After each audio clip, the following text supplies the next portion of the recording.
আসসালামু আলাইকুম ওরহমতুল্লাহি ওয়া বারাকাতু। ইকরা কোরআন শিখি মিডিয়া আসুন আলিফ থেকে শুরু করে অত্তর ক্লাসের সম্মানিত দিনী ভাইরা, আশা করছি আল্লাহ তাবারক ওয়া তাআলা আপনাদের প্রত্যেককে ভালো রেখেছেন। আলহামদুলিল্লাহ, আমিও ভালো আছি। তো সম্মানিত দিনী ভাইরা, আমাদের ক্লাস নং হচ্ছে ৫৭ ক্লাসের পড়া হচ্ছে ১৪ নম্বরে সাদিদা। ১৪ নম্বরে সাদিদা অর্থ শক্ত। সাদিদা অর্থ কি বলেন তো? একটু মনে করে বলেন। সাদিদা অর্থ শক্ত।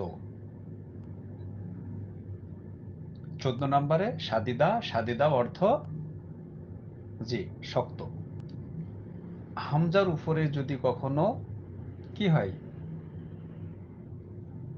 সুকুন হয় বা সাকিন পাওয়া যায়, হামজার উপরে যদি কখনো সাকিন পাওয়া যায়, আওয়াজ নিঃশ্বাস শক্তভাবে বন্ধ করে পড়তে হয়।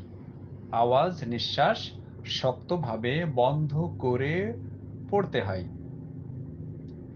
হামজা তো আমরা জানি, যে আলিফকেও আমরা হামজা বানিয়েছিলাম।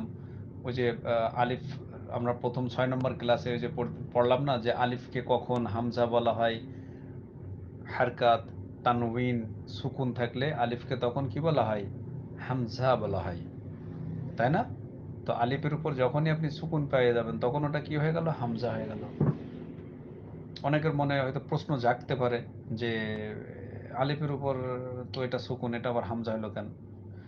তো এই জন্য এটা হচ্ছে কি, আপনার আলিফের উপরে কি, যখনই সুকুন আসবে, হারকাত তানবিন আসবে, তখনই আলিফটা কি হয়ে যাবে? হামজা হয়ে যাবে।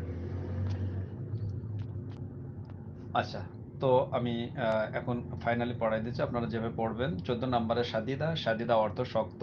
হামজার উপর যদি কখনো সাকিন পাওয়া যায়, আওয়াজ নিঃশ্বাস শক্ত করে কি করতে হয়?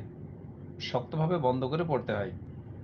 ছন্দ: হামজা সিফাতে সাদিদা, আওয়াজ নিঃশ্বাস শক্তভাবে বন্ধ করে সাদিদা। যেমন বা পড়বো হামজার সাথে বা, বা পড়বো হামজার সাথে বা, হামজা সিফাতে সাদিদা, আওয়াজ নিঃশ্বাস শক্তভাবে বন্ধ করে সাদিদা। বু পড়বো হামজার সাথে বু, বু পড়বো হামজার সাথে বু, হামজা সিফাতে সাদিদা, আওয়াজ নিঃশ্বাস শক্তভাবে বন্ধ করে সাদিদা।